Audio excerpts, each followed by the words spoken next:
and a very short tutorial.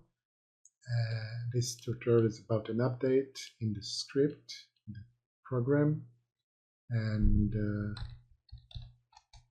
we will first select two objects, and I will pick first I give a name to my first one, which is a rectangle that I created in the lobby area, and it is, no, it's not.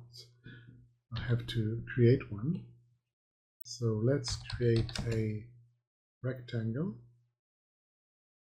over the lobby. I give it a different color so that you can see it. And another one in this bedroom. I don't have to create a rectangle because I'm going to select this bed. So first, let's call TicTag, and I'll give it name bed 1, and I'm going to pick it. And then I'm going to create a lobby marker, and I'm going to pick this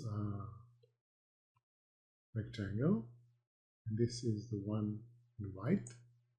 And now let's go back to bed, and there you have it. This is a new update. The feature is the possibility to zoom on this object and not like this, which was in the previous version.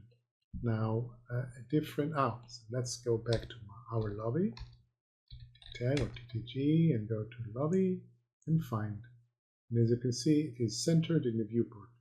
Now, one advantage that this TTG or TicTag has on the view command in AutoCAD, which allows you to recall and save and recall viewports locations.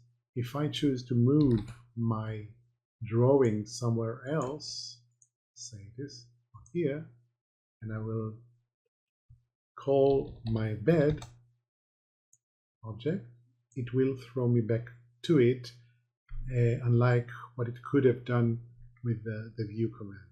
So this was a very short video. I hope you like it. This script is obviously free for everyone. The version works on every AutoCAD that will support VLX files, which are the compiled AutoLisp or VLLisp. So you can also find the download link in the description, and I hope you like it. Thank you.